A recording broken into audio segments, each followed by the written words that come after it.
Everybody, I have to wait for the stragglers today. Okay.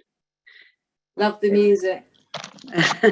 Well, we rely on, when it comes to Tsipi just manages to find everything that matches with everything.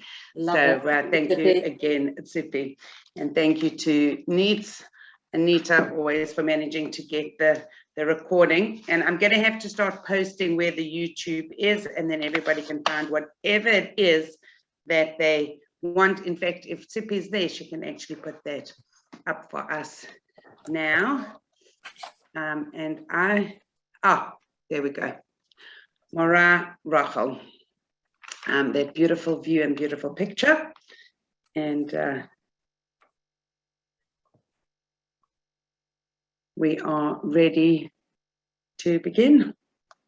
And the sun's shining here beautifully in London too. There we go.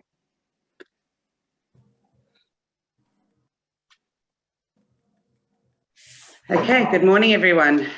Good morning, Rebbetzen Silber. Hope you are very well and healthy in the Holy Land. And I'll just say I am waiting to put a price on the flyer before I send it out. But the date, Mir Hashem, is the 23rd of January.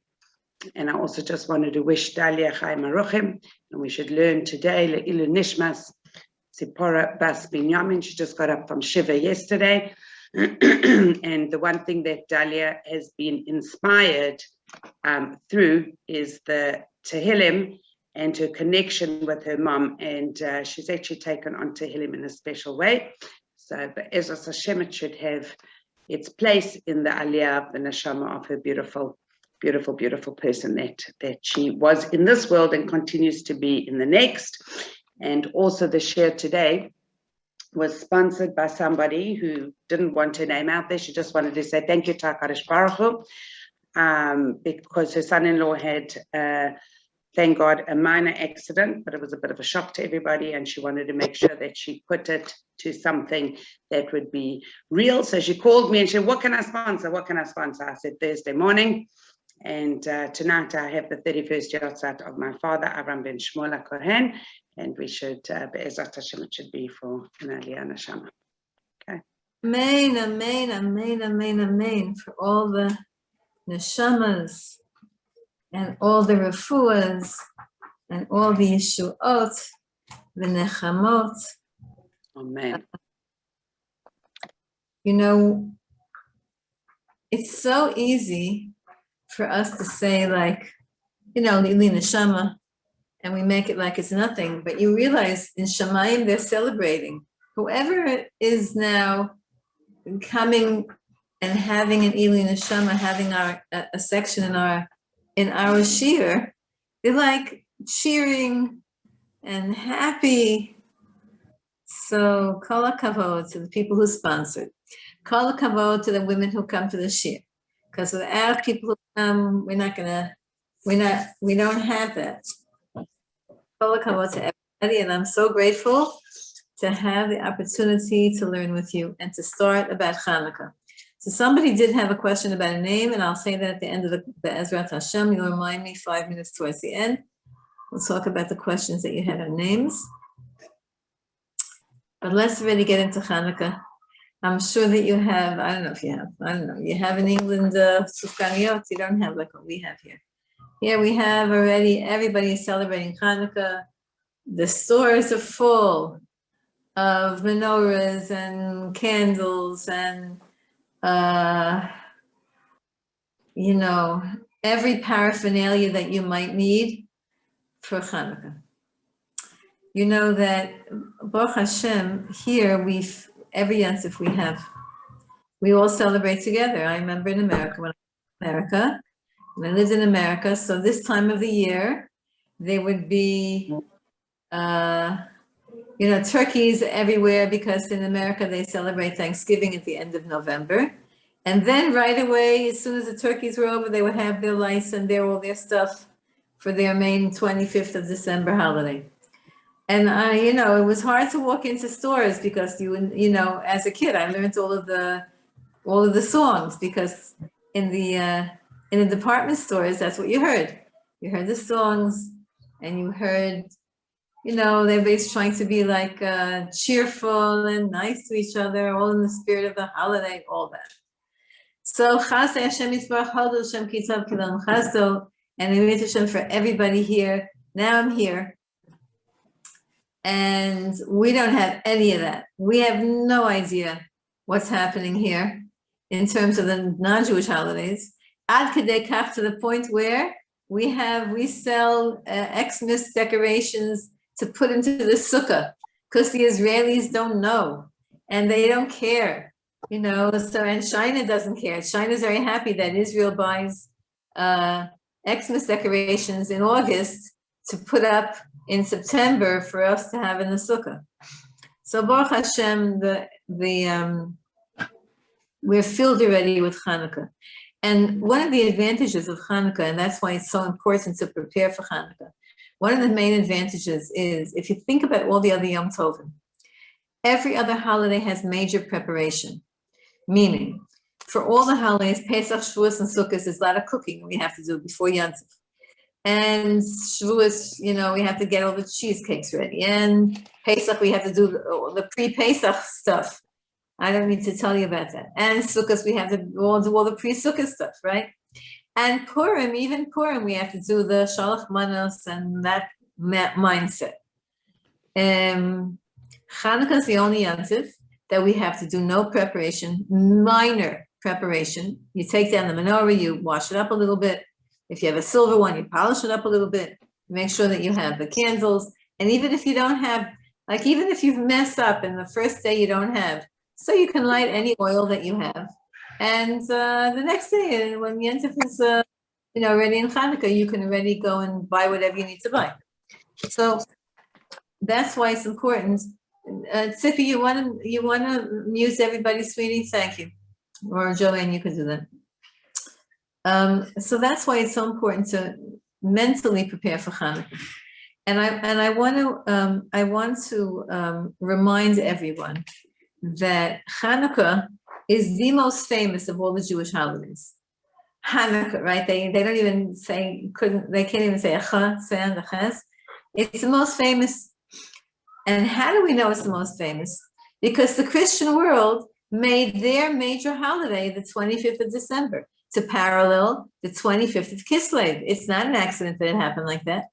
Their major holiday, they made it to try to cancel out or to at least compete with Chanuka. Ad Kedei Kach, that's why Chanuka it's a very, very important holiday, even though it's the easiest to celebrate. What's the big deal? How do you celebrate Chanuka? L'maisa. What do? We light a candle every night. The minimum of celebrating Chanuka to fulfill the mitzvah is very, very simple. Okay, so Chanuka is the biggest battle that the Jewish people have had in current times, and we are still fighting that battle. It's the battle of assimilation. It's the battle of how much am I going to be Jewish? How much am I going to show my Jewishness? How much am I going to feel pride in my Jewishness? That's our biggest problem now in exile, the end of the exile, and how many of us are sadly lost, intermarried. There are some statistics and numbers. Rabbi Kessin quotes us a lot that 11 million Jews are lost, either to assimilation, to ignorance, to intermarriage. It's our biggest fight now. We're not enslaved in Mitzrayim, and so Pesach is a great holiday, but we're not fighting that battle so much in an overt way. You might say, okay, Mitzrayim represents all of our Yetzirahs. There's lots of darshan on that. But Lamaisa, the actual, we're not in Mitzrayim. We're not slaves. And we're not in the desert anymore with the sukkah, with the clouds around us. And we're not sitting by Har Sinai anymore. We have those holidays. They're already built into us. But Hanukkah, we're still fighting that battle. And even though Purim was and even though Purim is also such a holiday, it's a Rabbanan holiday, but on Purim, I think that, we're still doing the Purim. We're still fighting the Purim battle, but really more we're fighting the Chanuka battle. Why? Because we all remember that, and by the way, Chanuka was the final holiday that was ever that was given to us, and then afterwards we don't have any more mandated holidays. Hanukkah is the final one, so it has to schlep us into the whole exile. And what was Hanukkah? We are all chutznikim originally. We don't have any Meisharim ladies here. So what is Hanukkah? Hanukkah is a battle of culture, and it's really hard to know. It's a very thin line to know what is indeed Jewish, and when does Jewish culture sort of like segue into non-Jewish culture, or vice versa, when does non-Jewish culture seep into and penetrate Jewish culture? And is it bad if non-Jewish culture, like, is it bad to have sushi at the Friday night meal for your fish course?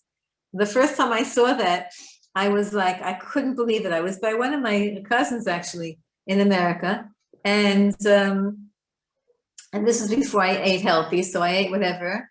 And the fish course, they came out with sushi. And of course and it was also like a little platter of gefilte fish for all of those like really old fashioned people who want real fish. And I remember saying to my cousin, what's sushi? Like I'm not a foodie.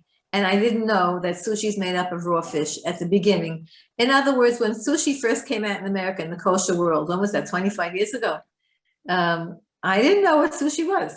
I remember the first time my students took me to a sushi place on Central Avenue. My precious Ahava is here, so she knows. I don't know if that place is still there. There was one place, one kosher sushi place in Central Avenue. Maybe it wasn't even sushi. Maybe it was that chosen restaurant, and they had sushi there. I didn't know what sushi was. And a bunch of my students said, okay, we're taking you to sushi. I said, okay. And we went, and I was like, I'm not eating that. That's raw fish. That's gross. Anyway, is that bad that some people, the holiest of holiest people, they have sushi in their fish course? So how much is it kosher for the secular culture to come into our culture? And how much are we going to be super stubborn and only have potato kugel, lakshan kugel, chicken soup, and right? I remember my father used to rest in peace. I told you the story. My father, when I wanted to make once a broccoli kugel when I was a teenager, and I was into like diets and healthy and those days diets to lose weight, not diets to be a healthy person. And I learned about broccoli that like there's 0 calories in broccoli. So instead of potato kugel, which is 10,000 calories with tons of oil, we're going to make broccoli kugel. My father said, you can't make broccoli kugel on Shabbos. It's like treif. He didn't, he wouldn't let. Eventually, I said, okay, Daddy, whatever.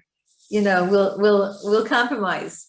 But he says, you don't do that. That's not Jewish. That's not Shabbostic. So how much are we allowed to do that? And everybody, there's no hard and fast law. There's no hard and fast rule about how cultures. Of course, if there's a halachic problem, so of course we're not going to do it. But if it's a cultural kind of a thing, so we're still dancing that dance and trying to figure out what is appropriate, what's not. And that's because the pasuk in the Torah tells us who is the source of culture? That was Yefet. Of the 3 sons of the Noach, Shem, Ham, and Yefet. Yefet was the source of culture. Says in Chumash, in Bereshis, the 9th parak, the 27th pasuk, it says, Yafet Elokim leYefet. V'hu yishkon be'olei Shem. Yefet, which is again the source of yofi, beauty, and beauty represents all things of culture: music, art, decoration, foodies, theater, the whole bit. Yefet will expand as long and is allowed to expand and is encouraged to expand as long as it stays within the boundaries of Shem, within the borders of morality. Because what is Shem? Shem is us. And so Yefet, culture, and everything that the Greeks represented is fine as long as it's bordered and defined by us, by Shem, by the Jewish people. And so now there's a big machlokus going on. I don't I didn't read this in the magazine, but there's a big machlokas going on. And one of the schools I teach in, one of the heads of the school wrote this big article about, I don't know what's going on about Bein Hazmanim, the boys in Bein Hazmanim. Are they allowed to go do sports? Are they not allowed to go do sports? I don't know exactly what the machlokas is, like what the source of that is. But, you know, here in Israel, depending on which yeshiva you go to, you either, yes, play with the ball during recess, or you do not play with the ball during recess. In Meishar, they still do not play with the ball during recess. They play with other things. And here in Harnof, you play with, you know, there's every yeshiva has a basketball court in the back to let the guys, you know, get out a little bit of their energy. So as long as it's within borders, then Yefet is fine. And that's the war that we're fighting right now. Same thing with how we dress. Oh, well, I'm not going to get into that, but we all know there's so many different levels of how a woman, a Jewish woman, could be within halacha and yet be dressing in different ways. So everybody has to make that's their personal war. Is, do I feel modest in this outfit, or do I feel gorgeous in this outfit? And do I feel beautiful, or do I feel gorgeous? Gorgeous, like in the word gorge. To gorge is like to stuff yourself. Do I want to be like a knockout and make people faint, or do I want to be beautiful? Beautiful is beautiful, but gorgeous is, and, you know, attention seeking. Okay, so every woman has a different machshava and a different level and different understanding. You know, some women go in capes and they cover themselves completely. We don't do that. They're doing that in there, that's their mind. But that's the battle of Chanuka. That's why Chanuka is the most famous holiday among the Jewish people. Even though everyone knows Rosh Hashanah, Yom Kippur, the world knows that. But the world knows 8 days of Chanuka and the Maccabees and all of that stuff. And again, the Christians wanted to usurp Chanuka. And that's why they made their holiday on the 25th of December, to try to at least balance, because in the beginning Christianity was just a bunch of mixed up people and a bunch of and also a bunch of pagans, and they had to take an energy level that was going to energize them. So they took the 25th of the month of Kislev, but they translated it into December. Okay, so Chanukah is very important, number one. Number two, Chanukah is a fabulous holiday for all the Jews. I'll tell you why. Everyone here knows, we all know, because we all keep halacha. We all know that Chanukah is a d'Rabbanan. It's a rabbinically ordained holiday. Nowhere in Chumash does it talk about Chanukah. There are all kinds of hints to Chanukah. Chaf Hey, right? A lot of Chashmona, right? A lot of different hints to Chanukah in the Chumash that Chanukah would eventually be. But there's no Chanukah happened it happened 1,000 years ago. Torah was given 3,300 years ago. So it's written. The only time we know about Chanukah, where do we learn about Chanukah? From the Gemara Shabbos. The Gemara Shabbos has like 2 pages, page 22, I think 21, talking about Chanukah. I think those are the pages. So Chanukah is, and yet Chanukah is celebrated by Jews worldwide.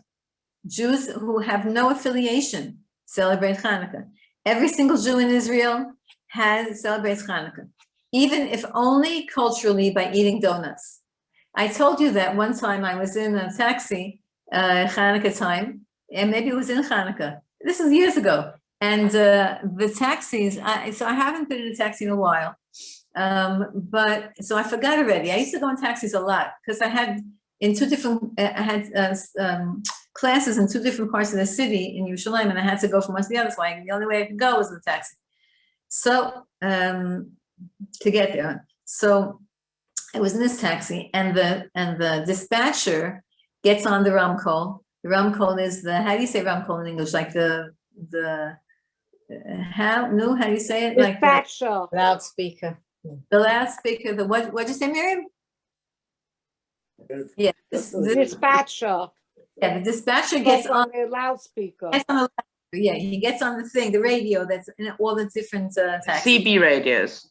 Yeah, called. The dispatcher gets on, and he's in Hebrew. He's making a bit. He says, "Everybody, listen, pay attention, pay attention." Now, usually when taxis do that, it's because there's some kind of a incident, and the dispatcher wants to make sure that the taxis don't go and get stuck in that traffic jam. So let's say, for example, if there's a traffic jam in one part of the city, So the dispatcher will get on and say, attention, attention, all cars. And then, don't go near the Knisali here because there's a demonstration. So you're going to get stuck in traffic and that's going to be a mess. So the dispatcher says, attention, attention, all cars.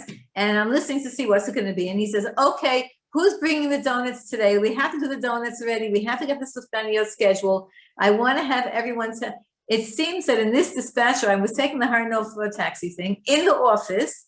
They have to have Erev Avokav Tzahorayim. They have to have morning, noon, and night, a different thing of donuts. So everybody should come in. All the taxi drivers should come in. They should have in the office donuts. So he was totally serious. He said, okay, Shlomi, you're going to bring in Monday morning and lunch, and Aaron, you'll bring Monday afternoon, and Chaim, you'll bring Monday night. They much tied up the whole loudspeaker system just to do this donuts thing. I was laughing, but that's how Israelis celebrate Chanuka. Like matzah is Pesach and donuts is, so why am I telling you that? Of course, that's not how you celebrate. All the Israelis do light menorahs, and we know that, in the municipalities, there's menorahs, and Chabad has all of their menorahs all over the country. But the point is that all Jews celebrate Chanuka, which is a rabbinical holiday, which is a major limud zchus. It's a major merit for Jews who don't have nebuch, don't have Jewish education, are not shomer mitzvahs yet. And yet Chanuka, which is mamish rabbinic, even if they will deny rabbinic law, you have some Jews who say they don't keep Talmudic law, they don't keep rabbinic law, right? Stuff like that. They have like all these crazy things in their head but Chanukah they keep, which is a testimony to the soul of the Jewish people. The soul of the Jew keeps Torah, even rabbinical Torah, even Torah Sheba'al Peh, even the oral Torah, the soul of the Jewish people keeps. And that's a big zchus for the Jewish people. And that's why I say, if your grandchildren like presents, give them presents. If they like latkes, give them latkes. They like donuts, give them donuts, give them money. Anything, because the perpetuation of Chanukah, what your kavanah and your intention is, oh my gosh, Marcel, that's such a British way to drink tea. What about like a big fat cup, right? Marcel and I hung out together. I can't wait to hang out with, like what Joanne has. Yeah, you're so British. I can't wait to hang out with you guys. Marcel came to Eretz Yisrael. We hung out, we met in Shiprako, we hung out a little bit. So the session for all of you.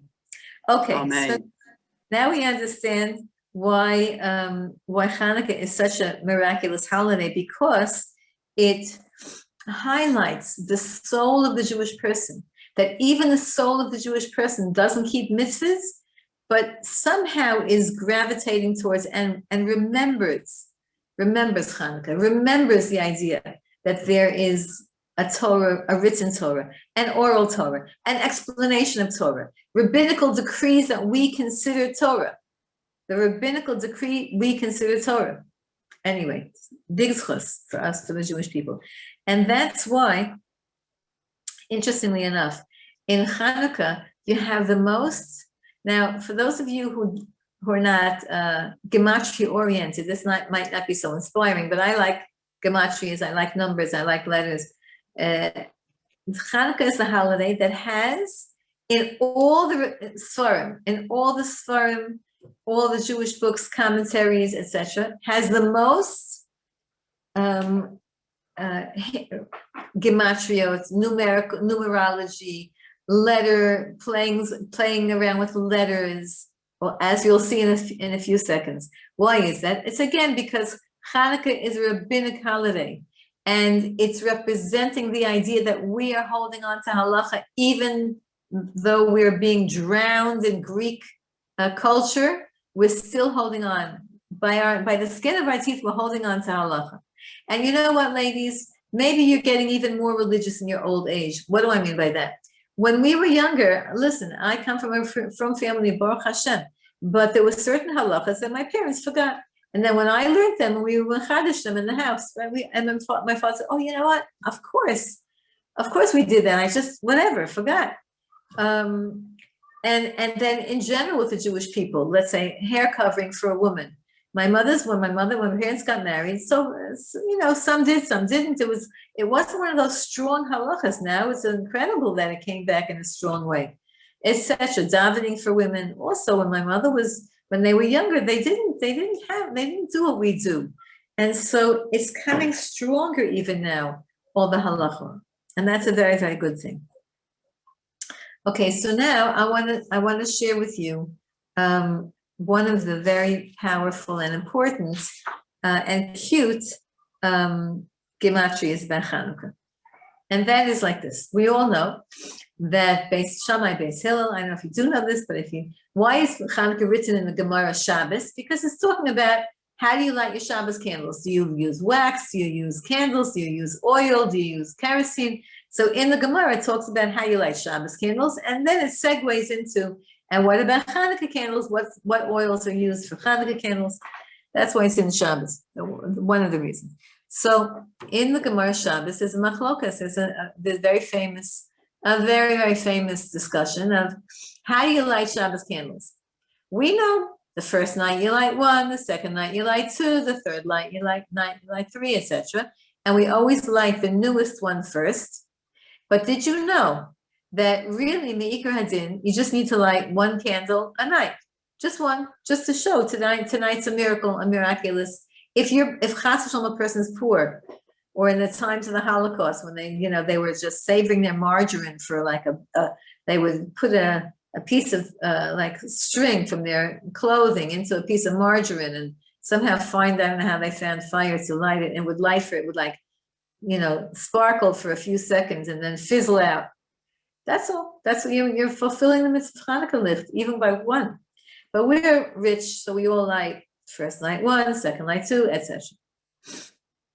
So you all know there's a very big question about why we have 8 days of Chanukah when the miracle of the oil was only 7 days. Just to remind you, because it's been a year since Chanukah, we know that there were Greeks and there was wars for I think 68 years. There were wars, and finally these incredible Jews kicked out the Greeks, and the Greeks were so frustrated. They said, let's get out of here already. These people are so annoying, and they left Israel, and we were able to maintain our own independence for over 300 years.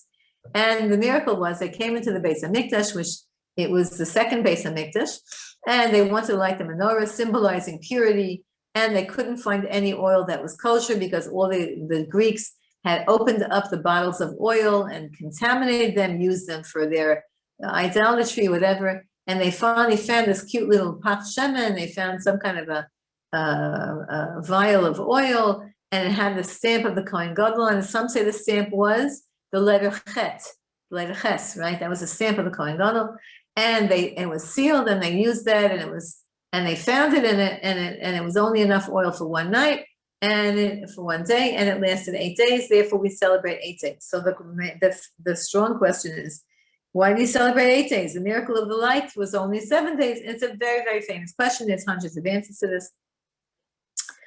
And one answer is the most simple answer of Pshat is, listen, the fact that they found oil to begin with is a miracle. So we're going to celebrate one day that miracle. Or the more Pshat answer is the fact that they were able to kick out all the Greeks. And this miracle, this military victory, that was a miracle. So the first day we're celebrating the military victory. The second, then the rest, we celebrate the oil victory. But if that's the case, if the first day is celebrating a military victory, so why light oil? Why not, make jewels, or do something military, or just say Hallel? Why light oil if it wasn't about the oil? So 101 answers, different form. But one answer, a very simple mathematical answer is like this. Listen to this. The Gemara says, Beis Hillel says, every day you light one, the second day is 2, third day 3, and you go. Mosif holech. You do more. Every day a little bit more, a little bit more, a little bit more. Beis Shammai said, no. First day, show the entire array of all 8 candles, all 8, and then every day decrease 1. And Beis Shammai had a reason for that. We'll see in a second why. So the Gemara paskins, no, we rule like Beis Hillel. And so, this week was the Yahrzeit of the Bas Ayin, and we love to learn his works. By the way, Zahava, you know that the Bas Ayin, his Rebbe was the Mori Naim. Maybe that's why you got thinking about the Bar Mitzvah, about the birthday, right? You knew that, yeah. So anyway, that's why his name is Ban Ayin. His Rebbe wrote a sefer called Ma'or Einayim, which means the light of the eyes. We learned it once, and maybe not in this class. It's good to have that sefer and to look inside it. It clears out your eyes, it washes your brain. It's a very holy sefer, Ma'or Einayim. To learn it, to read it. And his students, he called himself the Bat Ayin, like the pupil of the eye, like the child of the eye, like an honor for his Rebbe. So the Bas Ayin says something amazing. He says, if you cheshbon out like this, we want Beis Hillel to win. Why do we want Beis Hillel to win this argument? It's very important for Beis Hillel to win this argument, for Hillel to win the argument. Why? Because the Abu Draham says the letters of Chanuka, Chet, Nun, Vav, Chaf, Hey, spell Chet, Nerot, V'halacha, Kebeis Hillel. Right out of Chanuka, Chet, Nun, Vav, Chaf, Hey. The first Chet it means Ches, 8. The Nun means Neros, lights, candles. The Vav means V'halacha, and the law is. The Chaf is Kebeis, like the yeshiva of, and the Hey is Hillel. So Chanuka represents Ches, Neros, the Halacha, Kebeis Hillel. Chanuka itself, the name itself, is testifying that Hillel has to win this argument. Why is it so important for Hillel to win this argument? We'll see in a second, because we don't have any other arguments in Shas I'm not an expert in Shas, but we don't have any other holidays that make it so important, like that stress Hillel. And not just that, but the reason we make it 8 days, according to the Bas Ayin, he says like this: if it was a 7-day holiday, then look what's this? Then on the first day for Beis Hillel, on the first day you have 1 candle, second day 2, third day 3, fourth day 4, fifth day 5, right? If it's a 7-day holiday, then the 7th day, according to Beis Shammai, you have all the candles. You have 7 candles, 7, 6, 5, 4. Yeah, you have 7 candles. The 6th day, you have 6 candles. The 5th day, 5 candles. And the 4th day, also 4 candles. So if it was a 7-day holiday, and not an 8-day, but if it was a 7-day holiday, then on the 4th day, nobody would know who won that machlokas, because the 4th day would have 4 candles, both according to Beis Shammai and according to Beis Hillel. Now you might say, well, that's good. We would like that to be like, finally they're making peace, right? But no, the Bas Ayin says it has to be an 8-day holiday, so that to make sure that there's not one day that your Beis Hillel's calculation and Beis Shammai's calculation is the same. It means it's so important for Beis Shammai's calculation to win this machlokas, to win the day. So why is that? So after the kach, when we make a holiday that's 8 days, we add an extra day to make sure to clarify that Beis Shammai loses this argument and Beis Hillel wins this argument. Why is that? Why is it so important? And so the answer is one of the infinite answers, because Torah has infinite answers to everything. One of the answers is because Shammai comes from the place of Gevura, Hillel comes from the place of Chesed. The root of the soul of Hillel, and therefore the root of all the psak halacha and all of the halachas of Hillel is coming from the side of Chesed. Chesed means loving kindness, unconditional love, as we know. Avraham Avinu, that's Hillel, and we know that. And then Shammai comes from Gevura. Din, Yitzchak Avinu, judgment, justice. If we could say like this, like a stricter outlook. Hillel is more lenient, and all the halachas, except I think for 8, the machlokas in the Gemara, Hillel wins everything, because except for the times that Shammai is actually more lenient, but Hillel is a little bit more lenient, if we could say such a thing, and Shammai is a little bit more strict, if we could say such a thing. So Chanuka. Listen to this. Chanuka is a holiday that has to lead us into Mashiach. Chanuka and Purim. But right now we're dealing with Chanuka. It has to lead us into Mashiach. And at the very, very end of time, before Mashiach comes, we have to be lenient. We can't be so strict with ourselves, with our kids, with our friends. We have to be able to judge favorably and not to be so harsh. We know that after Mashiach comes, Chazal tell us that when Mashiach comes, we will keep halacha like Beis Shammai. We will do them more strict. Why? Because our soul will be stronger and our capacity to live life will be stronger. We will be fortified with the power of Mashiach Tzidkenu and of our Yechida. Our soul will be fortified, and so we'll say, Hashem, I want to make sure that everything I do is not 99.999% perfect, but 100% perfect, 1,000% perfect.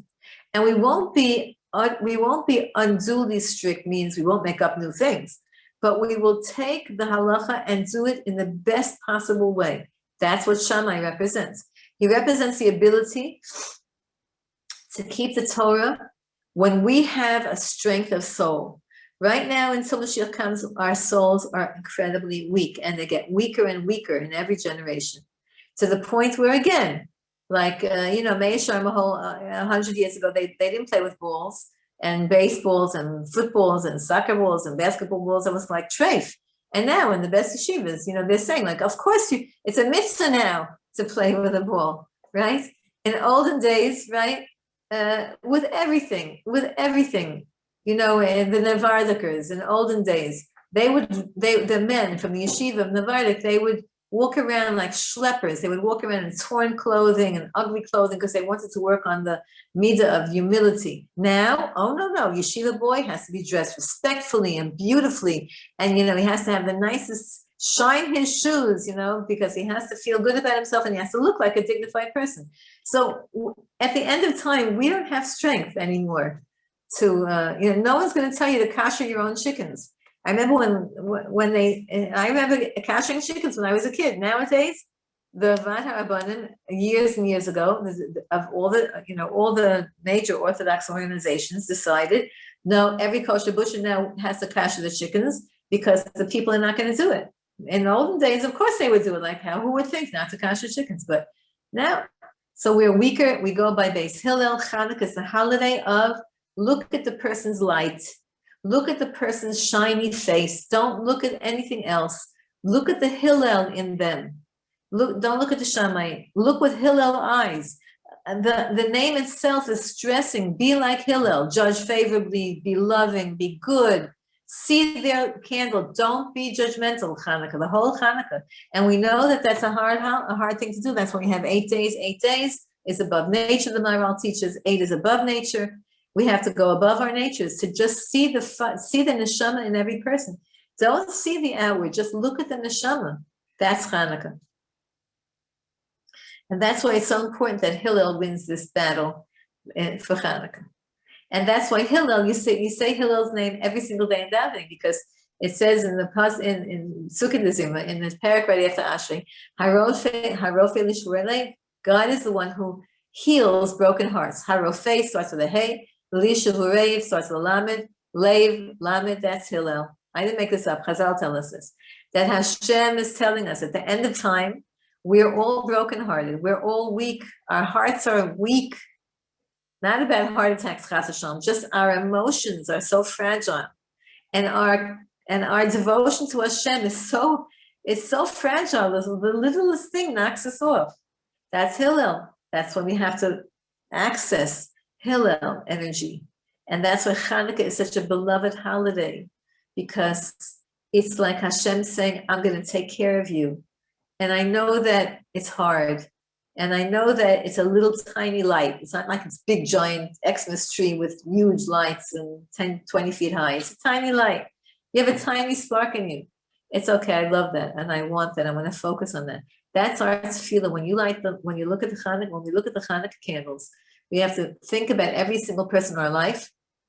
Start with your husband and or if your parents are still alive, and your siblings and your kids, whatever order, every single one, I want to judge them favorably. I want to see their fire. I want to see their beautiful, holy fire. And I want to pay attention to the stupid short skirt. Forget it. I want to see the neshama. And I want to love them like Hillel loved everybody. because he said that's the only one to be Mekarev. When Mashiach comes, we're going to have a certain level of strength, and we'll be able to live stronger. There are a lot of Rabbanim and Tzaddikim and Tzidkanios who live like Shammai right now, and they don't do it to suffer. They just want to do everything they can to come close to Hashem. Another mitzvah, another chesed, another. But for all of us regular people, Hillel is the way to go. And so I want to share with you, Hashem gave a gift to the world that we want to always remember. All the tzaddikim, we know that, again, as we said, Chanuka is a rabbinical holiday, and it's a limud zchus. It's a very good thing for the Jewish people that everyone keeps it. And so we want to pray for the Rabbanim. In Chanuka, it's that, it's a thing. Chanuka, chinuch means education. It was always a thing, to give Chanuka presents to the teachers and of your kids' schools, right? And because Chanuka, chinuch, mechanachim, right? So it's a very important thing now to pray for all the Rabbanim. We have to pray for our tzaddikim. They need a lot of protection. They need protection from their being attacked.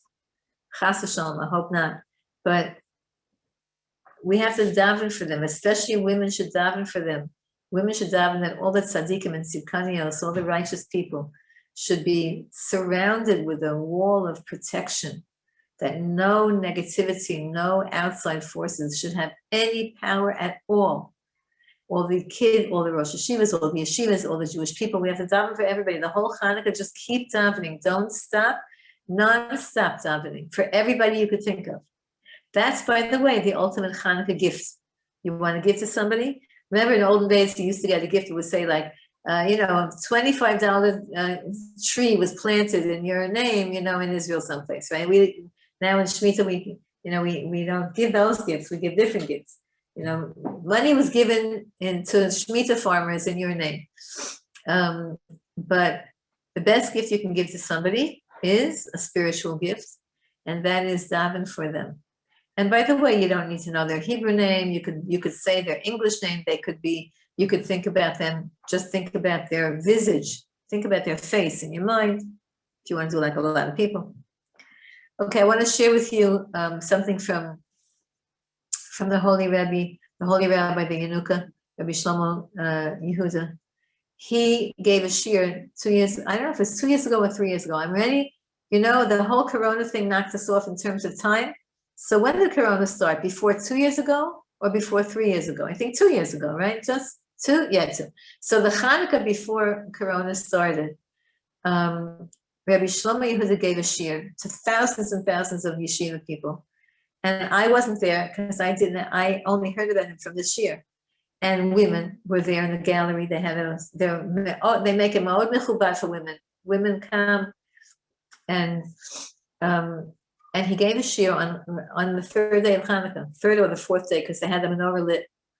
And in the shir, interestingly enough, only afterwards did people chop this. In the shir, he said a very strange statement. He said, I don't know when the next time we'll be able to make a shir like this is. And then, Corona closed the whole world up. And only looking back, when people looked at that shir months later, they said, oh, well, what did he think about? But whatever, I don't want to talk about, miracle things, miracle stories, but he said a beautiful teaching. It says in Mishlei, so I wanted to share a beautiful teaching. So much of his teaching is so hard to understand. He goes he's like Reb Tzadok. He goes from thought to thought to thought to thought, like he goes through the whole Shas and the whole Torah in one shir, and you can like a little bit like anyway. So this part, this little nugget, I was able to understand, so I want to share it with you. It says in Mishlei. Percham Chaf Dalet Pasuk Teva 24:15. It says Ma'or Einayim. We just talked about the Ma'or Einayim because that's it. We're learning from the Bas Ayin. The Ma'or Einayim was his Rebbe. The Ma'or Einayim is Samach Lev. When a person's happy, their eyes sparkle. That's one way to translate it. Some say the opposite. Some say if you make your eyes happy, then you'll be happy. Like if you smile till you crinkle your eyes, then it'll help you to be happy. It goes both ways. Ushmua tova tadashen etzem. And good news fattens your bones.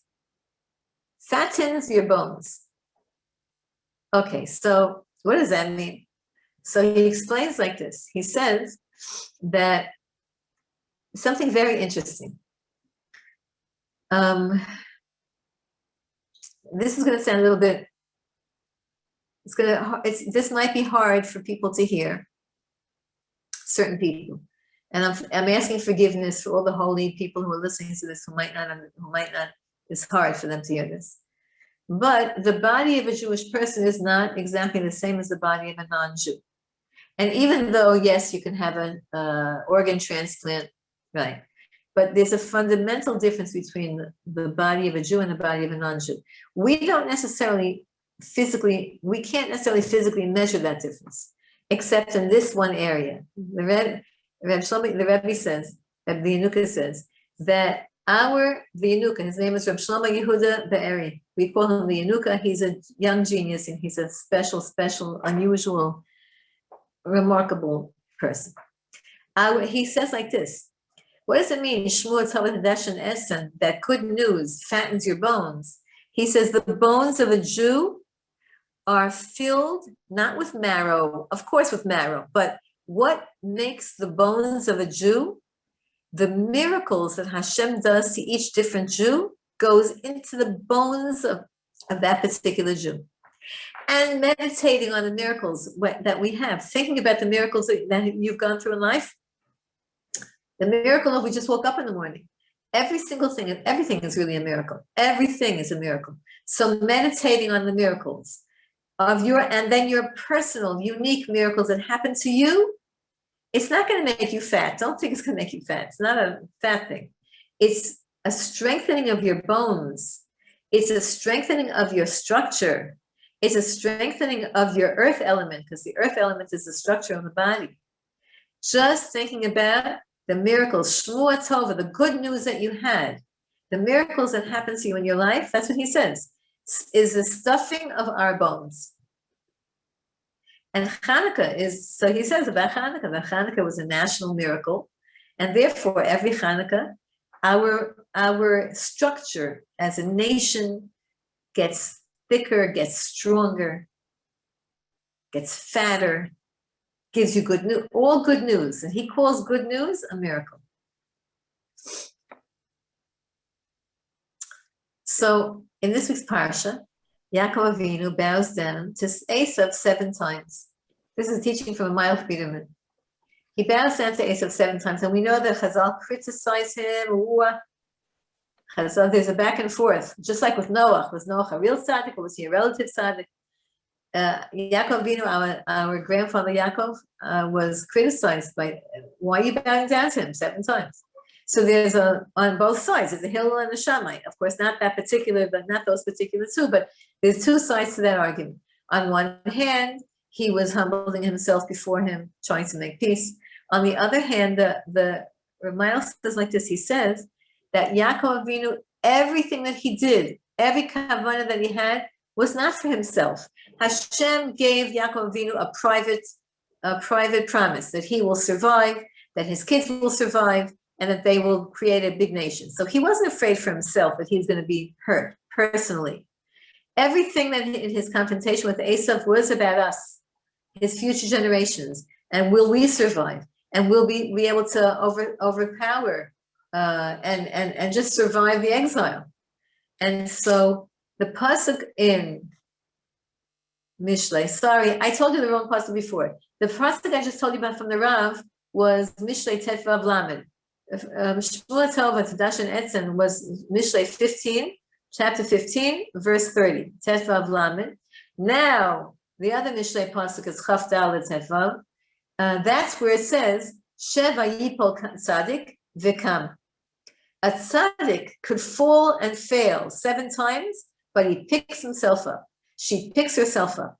So why did Yaakov Avinu bow 7 times? And later on, Shlomo HaMelech, his grandson, wrote this pasuk to tell us in the 21st century, in the Goyish year 2021, in our year Tafshin Pei Beis, You might fail in front of Esav and bow down to him.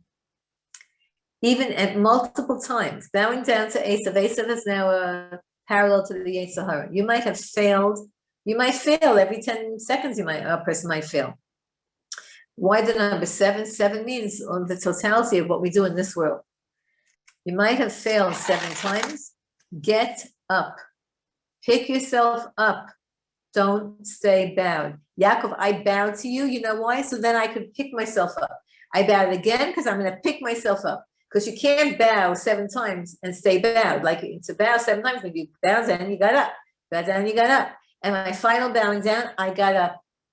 That's what Chanuka is, and that's what the miracles that the tzaddikim are, and we are praying for, is that we should have the strength to get up and to say, it's true, I failed. Okay, I failed, but I'm going to get up again. That's what a Jew is. A Jew is fighting till the very, very end. In the end, we know that we're going to win. Every battle is sometimes we win, sometimes we lose. Every little battle, but the whole war we win. So just keep picking yourself up, keep picking other people up, looking at the good. You can only be, in this generation, you can only help someone and be makar of them by looking at the good. Criticizing is not the way to go. It's not going to work. By looking at the good and by modeling beautiful behavior. You're the best, you're a beautiful Jew. That's how you makar of somebody. Not by telling them, by the way, you should do this and do that. No. You just be a beautiful Jew. That's the way you're going to be makar of somebody, and and then you'll see their light, and they'll see your light. And Chanukah is all about seeing everybody's menorahs, going outside after you've lit your menorah, or looking at the window and seeing everybody else's menorah. I have it for years and years in the apartment that I'm living in now. How do I know what time to light candles? I look across the street. I see when because there's a certain Rav who lives across the street. I see when they light. I know to light. So look at everybody else's light, look at your light. Okay, now I had to answer a question, right, Joanne? Yeah, okay, so I was just going to I just opened my microphone to say, please just the question, yeah. Is the person who's on asked the question? Is she on? No, her daughter. I think I saw her daughter. Okay. But I can't see. I think the question was the significance of the names of our biblical ancestors. Yeah. When they're Jewish parents, they're non-Jewish parents were the ones who named them, right? Abraham was named by Terach, his non-Jewish, non-righteous father, whatever. And then Rivka was named by Besuel, right? And then Rochel was named, Leah and Bill and Zilpah were named by Lavan. So bad people named some of our mothers and one of our fathers. So what does that mean about the significance of their names, and why do we take them? And how does that work with Hashem putting Ruach HaKodesh into the minds of Lavan and Besuel, right? Yes, that's how Hashem makes it. Hashem makes it like that. That Hashem makes that whenever name He wants in the Shema to have, He puts it into the mind of the parents, even if it sounds so way out, so out there, and so inappropriate, so surprising. Hashem gets the Neshama's name out there, and even if evil people name a person, it's the description of their soul. Now, Rivka, as we know, Abraham, Hashem changed his name, right? So he changed his name, and all the other women, Rivka, Rochel, Leah, Bilhah, Zilpah, and Sarah, of course. Hashem changed Avraham Avinu Sarah's name, but everybody else they retained their name from their unrighteous father. But Hashem, look what Hashem did. Hashem foiled the plans, because Leah means weak, and Rachel also means weak. It means a sheep. It means a follower, and Bilhah means worn out, and Zilpah means lizalzel. It means to make fun of, and Rivka is also it means like a bakar, like a animal. So Lavan and Besuel had such bad intentions but guess what? Hashem turned them all over. And Leah rearranged the letters. You get Ohel. And Rachel becomes the animal of the mazel of Nisan, the lamb. And Bilhah and Zilpah become their names become the Beis Lamed of Bilhah is the first letter of the Torah, last letter of the Torah. And Zilpah is in Aramaic, it means to go quickly. So he had a bad idea, and Hashem changed it into a good idea. So yes, that's when we use those names. And guess what? Even if a person gets a name that was given to them by non-religious parents, Yeah, you collected some from the party. and that non-Jewish is either not, I'm sorry, and not religious parents, and the not religious parent gives the person a Jewish name the proper way, like a boy is given a bris milah, and the not religious father says the name Binyamin, let's say, or whatever. That's Hashem puts it into makes the merit of that particular parent. That's one of their merits. Yeah, they get the Ruach HaKodesh. So the neshama gets its instruction and it gets its energy, and it gets taken care of. So even those people, look at Batya, right? Okay, Batya was a tzaddikus, but Batya was the one who named Moshe Rabbeinu. And at the time that she made names, when she wasn't yet, she was righteous, she was searching, but she was still an Egyptian princess. Look at Yishmael. Even Yishmael's name that was given to him, Hashem gave him that name, but and his mother Hagar was told the name by the angel. But we, in the Gemara, we don't use the name Yishmael by Jews anymore, but in the Gemara there was Rabbi Yishmael. There was a Rabbi Yishmael Kohen Gadol. Anyway, thank you, by the way, for allowing us to doing the names classes, because it became very popular. So a lot of people benefited from it very much. What did you say? Somebody on the phone? What? I didn't see that. 1 second. Let me see what you wrote. I have to do this. No. Oh, no, wrong. Do you want me to read it?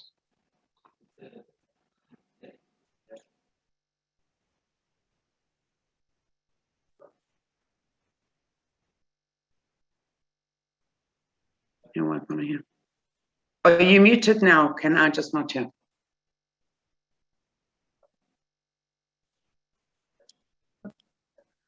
Sorry, the littlest this is such a it's so sensitive, this thing. You touched the wrong thing, and 1 sec. Can you see it, or do you want me to read it to you? I'm just looking at it now. 1 sec. Okay. Her name has no.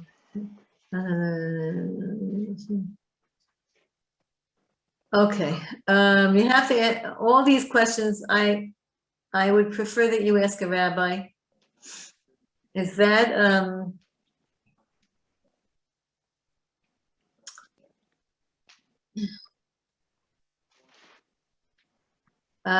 you have to ask a rabbi who really knows what they're talking about with names. Because the if they told you to do it in that order, Mindel Sheva, that means that the abbreviations, Mem Shin is important. Mem Shin could be the Mashmesh, which means to make something happen. And Shin Mem Shem, shame. That shouldn't be a problem. I don't know. You have to ask a rabbi about changing the name of the lady without kids. 12 years without kids. I can only tell you that that I have experience with people who changed their name or added a name or changed the spelling on a name, which means you have to change the ketubah. There's a whole bunch of stuff that's changed, and it helped them a lot with kids. So, and the order of a name does count. Okay.